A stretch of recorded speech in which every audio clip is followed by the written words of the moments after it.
की जीत कराए। जय हिंद, जय भारत। अब मैं चाहूंगी कि हमारी पूनम जी अपने ओजस्वी भाषण के लिए तैयार है और हमारी जनता में कूट कूट कर आत्मविश्वास और एक प्रेरणा पैदा करके जाए। धन्यवाद। पूनम पंडित, पूनम पंडित, अब मैं चाहूंगा हमारी बहन पूनम पंडित जी और हमारा माध्यम करें, हमें जोश भरने का काम करें।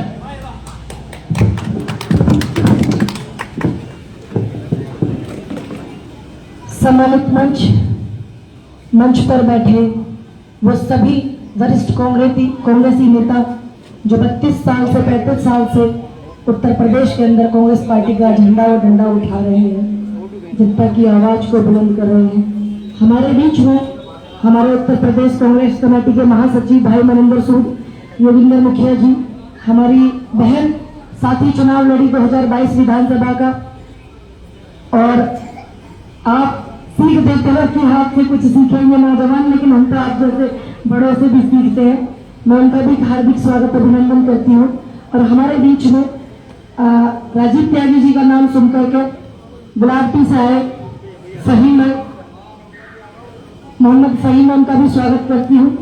यहाँ पर नवीन गुर्जर जी, सत्येंद्र त्यागी जी, धर्मेंद्र त्यागी जी, विजय वर्मा जी, इकराम जी, सलेख भाई, दीपक त्यागी जी, सोनू प्रजापति, विजय कसाना जी, हरिंदर दामा जी, राजेश गुर्जर जी, दयाचंद जाटल जी और संत सनातन का झंडा उठाने वाले संत समाज के शंकर गिरी जी, और यहाँ पर जितने भी सम्मानित लोग बैठे हुए हैं उन सभी का मैं हार्दिक स्वागत और अभिनंदन करती हूँ और आपका पुनः धन्यवाद करती हूँ।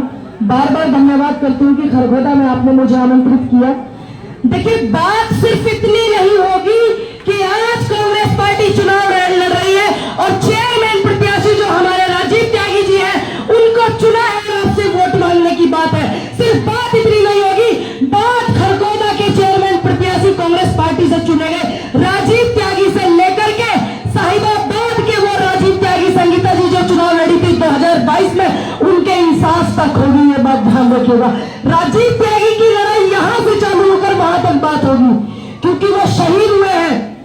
बहुत सारे नौजवान है वो नहीं जानते होंगे, बुजुर्ग जितने भी हैं त्यागी समाज से वो जानते होंगे कि वो शहीद हुए थे।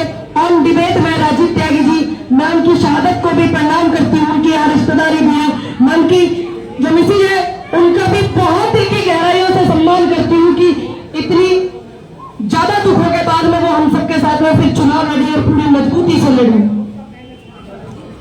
यहाँ की वो भांजी है, आप ये ध्यान रखिएगा। देखिए, अभी मेरे भाई बता रहे थे कि त्यागी समाज बैठे हैं, ब्राह्मण समाज बैठे हैं।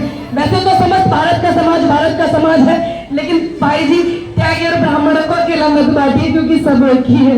ये मेरा निवेदन आपसे। और यहाँ पर जो जितने भी समाज बैठे हुए हैं, खरगोदा की जनता से मैं निवेदन करती हूँ, और त्यागी समाज जो हमारा अपना खुद का ब्राह्मण समाज है, मैं उनसे भी निवेदन करती हूँ, बात सिर्फ हिंदू मुस्लिम की नहीं है। प्रतापगढ़ में हमारे आराध्य भगवान श्री परशुराम, उनकी मूर्ति को लगाने वाले, भंडारा करने वाले लोगों पर मुकदमा हुआ है, ये ध्यान रखिएगा। वो सभी आपके और हमारे समाज के लोग हैं। जाटव समाज के लोगों पर भी बहुत मुकदमे हुए हैं, तो इसलिए भारत का समाज तो भारत का समाज है, ये भारत की संस्कृति है, सनातन है, जिसको हमें बचाना है और उनको भी इंसाफ दिलाना है। जो यहाँ की भांजी थी और उनके पति शहीद हो गए, ये इंसाफ की लड़ाई वहां तक है। ये इंसाफ की लड़ाई वहां तक है कि जब बेरोजगार मुकदमे करते हैं, जब वो आंदोलन करते हैं ना, हम लोग आंदोलन में गए क्यों गए? क्योंकि बेरोजगार थे, इसलिए आंदोलन में गए। और आज नौजवान जो पीढ़ी हमारी उत्तर प्रदेश में है, वो जगह जगह आंदोलन करती है और उन पर ये मुकदमे करते हैं। ये नहीं देखते कि कोई हिंदू है या मुसलमान है, सिर्फ ये देखते हैं कि ये नौजवान है और ये लोकतंत्र के हित की आवाज उठा रहा है, ये शिक्षा की आवाज उठा रहा है। और शिक्षा सभी को पता है कि उस शेरनी का दूध है जो पीता है तो वो दहाड़ता है, सभी को पता है। इसलिए मैं इनको किसी जात से मतलब ना इनको समाज से मतलब, क्योंकि अच्छे से मानते हैं कि जब एनकाउंटर हो रहे थे, न इन्होंने पंडितों को बख्शा, न इन्होंने मुस्लिम समुदाय को बख्शा, न इन्होंने जाट गुर्जरों को बख्शा, किसी को इन्होंने नहीं बख्शा है। और हवा उड़ करके प्रयागराज से इधर गुर्जरों में लेकर के ये लोग आ रहे हैं, ये आप सब जानते हैं। इन्होंने किसी को नहीं बख्शा। इनका मात्र एक उद्देश्य है कि ये लोग अपनी राजनीति, अच्छी राजनीति, ताकि हमारे देश की जो जीडीपी है, नौजवान हमारे साथी हैं जो बेरोजगार हैं, शिक्षा, यहाँ उत्तर प्रदेश में एनडी तिवारी जी की सरकार से जब से स्कूल नहीं बने हमने यहाँ सरकारी, मैं दावे के साथ कह सकती हूँ खरखोदा की जनता के सामने, जो यहाँ स्वास्थ्य सुविधाएं थी ये उनको बेहतर नहीं कर पा रहे, बना करके गए थे हमारे नेता, ये उनको बेहतर तक नहीं कर पा रहे, तो ये तुम्हारे लिए कुछ नहीं करेंगे। और आप ये मुझसे ज्यादा बेहतर जानते हैं कि आपके ये चेयरमैन प्रत्याशी कांग्रेस पार्टी के राजीव त्यागी जी आपकी कितनी बातें सुनते हैं और कितनी बार आपका फोन उठाते हैं, तो मैं ज्यादा इनके बारे में इसलिए नहीं बोलूंगी क्योंकि गुस्ताखी हो जाएगी इनके बारे में बोलने के लिए, क्योंकि आप सभी इनको मुझसे ज्यादा जानते हैं बेहतर हर तरीके से। लेकिन जो राजीव त्यागी के साथ हुआ, जो गुर्जर समाज के साथ हुआ, जाटों के साथ हुआ, जाटों के साथ हुआ, सबके साथ जो कर रहे हैं और एक नई लड़ाई को जो ये पैदा कर रहे हैं, दलित और ब्राह्मण, आजकल आप देख भी रहे होंगे सारे यूट्यूब के सामने पत्रकार भी मेरे साथी बैठे हैं, मैं उनका भी धन्यवाद करती हूँ, नया बन पा रहे हैं, क्योंकि किसान आंदोलन में मजबूत कड़ी थी कि इनका हिंदू मुस्लिम सिख ईसाई फेल हो गया था, वो भाईचारा बरकरार था, बरकरार है और बरकरार रहेगा, क्योंकि ये मुकम्मल हिंदुस्तान है। इस बात को हम लोग झुटला नहीं सकते कि ये देश जो है लोकतंत्र से चलता है और जो तानाशाह प्रधानमंत्री बैठे हुए हैं उनके राजतंत्र से नहीं चलता। जिस दिन एक एक नौजवान इस बात को समझ लेगा तो ये आपका तंज नहीं कसेंगे, ये आपके लोगों के फर्जी एनकाउंटर भी नहीं करेंगे, चाहे कोई भी समाज आप उठा करके देख लीजिए कितने फर्जी एनकाउंटर किए। तो ये सिर्फ जनता के मन में भय, अपने बच्चों को भेजेंगे पढ़ाने के लिए विदेश और आपके बच्चों को कहेंगे जाओ मरो, झुलस जाओ इस आग में, तो हमें इसको बचाना है। मैं बात करूं यहाँ पर अपने समाज की और आपके की, हमारे पूर्व उप मुख्यमंत्री भी रहे दिनेश शर्मा जी और आज भी उप मुख्यमंत्री है ब्रजेश पाठक जी, अपने समाज से आते हैं, आपके अपने समाज से, वो आपकी कौन सी आवाज उठा रहे हैं? कश्मीर में जो हुआ आपके समाज के साथ वो कौन आवाज उठा रहा है? कोई नहीं उठा रहा है। और मैं आपको बता देती हूँ इस बात को कि संविधान में उप मुख्यमंत्री का कोई पद नहीं है, ये तो एक इस तरीके से साइकिल ले लेते हैं ना बड़े हमारे बुजुर्ग और आगे छोटी सी गद्दी लगा देते हैं, उस पर घंटी लगा देते हैं, बच्चा बैठकर बजाता रहे, खुश होता रहे। आपको लुभाने के लिए, आपका वोट पाने के लिए, जब अखिलेश जी की सरकार बनी थी तो आपने 40 से 45 विधायक समथिंग दिए थे आप लोगों ने, ये ध्यान रखिएगा।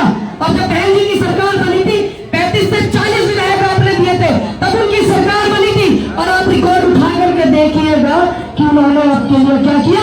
और 2 बार से सरकार बनी है भारतीय जनता पार्टी की, 2 बार अब लगातार और 2 बार पहले। क्या आपके अपने समाज के कोई उनके पास ऐसा नेता नहीं है कि उन्हें मुख्यमंत्री बना दे? 4 बार मुख्यमंत्री किनको बनाया आप ये सोचिए।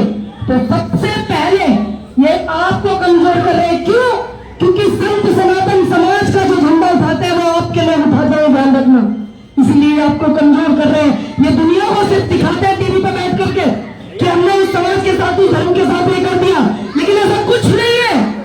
हमारा समाज, हमारे संत सनातन धर्म संस्कृति को, इस भारत की नीतियों को बचा करके यहाँ तक लेकर के आया है, इसलिए ये आपको कमजोर कर रहे हैं। हम लोग यही सुनते थे ना, सरपरी है, सरपरी है, लेकिन आज इन्होंने गुर्जर को पंडित से लड़ाने का काम किया, पंडित को गुर्जर से, जाट गुर्जरों को और दलित पंडितों को लड़ाने का जो काम कर रही है बहुत खतरनाक जहर है। अभी तक तो लड़ाई हो रही थी हिंदू मुस्लिम सिख ईसाई वाली, लेकिन अब हो रही है यहाँ जात बिरादरी वाली, और ये बहुत जल्दी चल रहा है। और इससे जिम्मेदार कुछ वे पत्रकार भी है जो बैठ करके दिन रात यूट्यूब पे यही चलाते हैं। ये सबको पता होना चाहिए कि हम संविधान को मानते हैं और संविधान का सम्मान करते हैं, और संविधान को लिखने वाले डॉक्टर भीमराव अम्बेडकर जी को हमने सम्मान किया, सम्मान करते रहेंगे। लेकिन हमें ये बात नहीं भूलनी है कि डॉक्टर भीमराव अम्बेडकर जी ने जो संविधान लिखा उसको लागू कराने में गांधी जी का और पंडित नेहरू जी का योगदान बहुत ज्यादा है। अगर नहीं होता तो आज संविधान का ये सम्मान जो हम करते हैं वो शायद हमें पता भी नहीं होता क्या संविधान है क्या नहीं। भूल जाते हैं। कितने लोग आप देखते होंगे गांव में हम लोग जाते हैं, मतलब खुद मैं रिश्तेदारी में गई तो उन्होंने मेरे से कहा कि इंदिरा जी ने तो शादी उनसे किया। मतलब इंदिरा जी जो है एक पारसी से शादी करके मुस्लिम हो जाती है और एक स्मृति ईरानी पारसी से शादी करके कट्टर हिंदू हो जाती है। इस बात को हमें उजागर करना है। हमारी बेटी को, शहीद की बेटी को ये बदनाम करने का काम करते हैं। वो हमारी अपनी समाज की बेटी, फिर देश की बेटी और फिर हम जैसों की आइडल, आज भी हम जैसों की आइडल है वो। उन्होंने उनको बदनाम करने का काम किया और हमने क्या किया? हमने आवाज नहीं उठाई। ये हमारी सबसे बड़ी भूल थी कि हमने आवाज नहीं उठाई और हम चुपचाप बैठ करके देखते रहे। वरना इस देश में ऐसा कभी नहीं हुआ, इतिहास गवाह है कि कोई हमारी बहन बेटी को तक दे या कोई हमारी बहन बेटी को बदनाम कर दे। ये सिर्फ हमारी भूल थी। इस भूल को सुधारने के लिए आपको ये जड़ मजबूत करनी है खरखोदा नगर पंचायत की। आपको इनको यहाँ से जिताना है। राजीव त्यागी जी को तब जाकर के 24 में राहुल गांधी प्रधानमंत्री बनेंगे और फिर वही वर्चस्व होगा। ये ध्यान रखना। आज आपका माहौल सबसे ज्यादा खराब है। मैं अपने समाज का ही कहती हूँ और पूरे जोरों जोर से इस लोकतंत्र प्रदेश में खुल करके कहती हूँ। सबसे ज्यादा आपकी वोटों से इन्होंने उत्तर प्रदेश में विधायक बनाई थी। विधायक बना बना करके सरकार बनाई। 4 बार बहन जी ने, 4 बार समाजवादी पार्टी ने सरकार बनाई और अब मौजूदा 2 बार से जो लगातार सरकार है वो भाजपा ने बनाई। लेकिन आपको क्या मिला? क्या मिला आपको? सिर्फ एक वो घंटी बजाने वाला उप मुख्यमंत्री जो साइकिल पे आगे बैठ जाता है, जैसा बच्चा बैठता है घंटी को बजाता है, खुश होता रहता है। आप उसी में बैठ करके हो जाते हैं। आपके लिए पुराने समय से किसने क्या किया ये आपको ध्यान रखना। ये हमारे शहीद हुए झांसी की रानी, उसको बदनाम करता है भाजपा का नेता। वो हमारी अपनी थी, हमारे देश की बेटी थी, अपने समाज की बेटी थी। इंदिरा जी हमारी अपनी थी। बाकी तो देश को आजाद कराने वाले जितने भी शहादतें हुई, शहादतें गई इस देश में सभी धर्मों का और सभी समाज की। मेरे लिए वो सभी देश के लोग हैं, सभी अपने लोग हैं। और एक बात ध्यान रखना, ये सिर्फ आपको बोलेंगे कि हम ये कर देंगे उनके खिलाफ और हम ये कर देंगे, इनकी औकात नहीं है कुछ करने की। क्योंकि ये भारत देश है, ये प्रधानमंत्री बने हैं आपकी वोटों से, हमारी वोटों से। ये लोकतंत्र है, ये राजतंत्र नहीं है। इसमें देश में तानाशाह नहीं हो सकता। ये भी अच्छे से जानते हैं। ये सिर्फ नौजवानों के मन में जहर भरते हैं। इस जहर से अपने युवाओं को हमें बचाना है। इनको बड़ी तकलीफें होती हैं कि सब लोग अपर क्यों है, किसी भी सेना में, किसी भी उसमें, फिर हमारे भाइयों को भड़का देते हैं कि आप क्यों नहीं हो सकते। इस देश में जो भी व्यक्ति पढ़कर के, पेपर दे करके आगे बढ़ेगा और जो बढ़ा है, चाहे वो भीमराव अंबेडकर जी हो, चाहे आज चंद्रचूड़ हो, कोई भी हो, हम सभी का सम्मान करते हैं। जितना सम्मान भीमराव अंबेडकर जी का करते हैं उतना ही गांधी जी का करते हैं, सुभाष नेहरू पटेल गांधी सबका करते हैं, अहिल्याबाई होलकर सबका करते हैं, झांसी की रानी का। हम ये भूल गए कि हमारे बुजुर्गों की शहादतें लगी हुई है इस देश को आजाद कराने में, इन संगियों की नहीं लगी हुई। हम इस बात को भूल गए थे, इसलिए इनको ज्यादा मौका मिल गया बोलने का। मैं अपनी बात को खत्म करती हूँ। मैं माफी चाहती हूँ कि मेरा एक प्रोग्राम मेरठ में भी है और भाई को लगा मैं जाऊंगी भी, तो इसलिए आकर के मेरी मम्मी बैठे हुए हैं और मैं आप लोगों के बीच में फिर आऊंगी अगर आप मुझे बुलाओगे।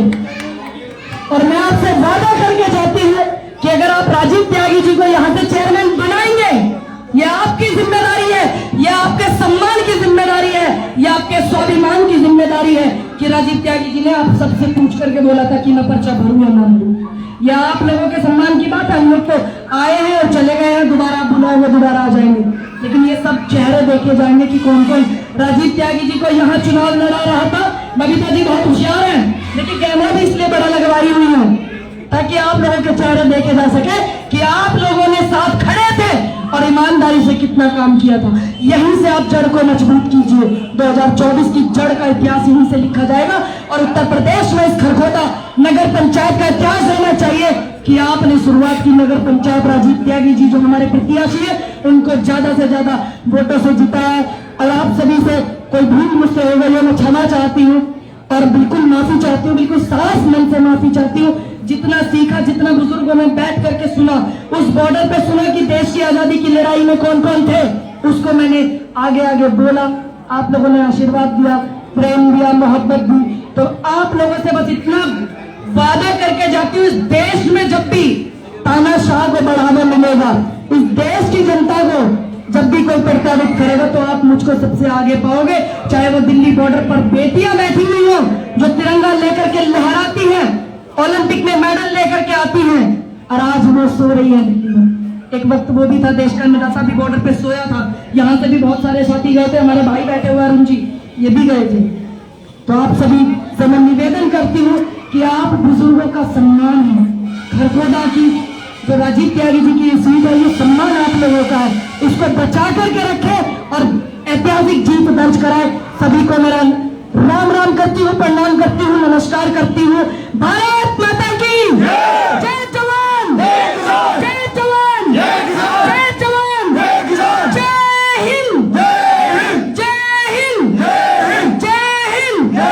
ये आपकी बेटी नारा दे करके गई थी, इसको नारे को बुलंद करते हैं, जब बोलते हैं तो जोश ही अलग होता है। मैं धन्यवाद करती हूँ बबीता जी का मुझे यहाँ पर आमंत्रित करने के लिए। सभी को मेरा नमस्कार।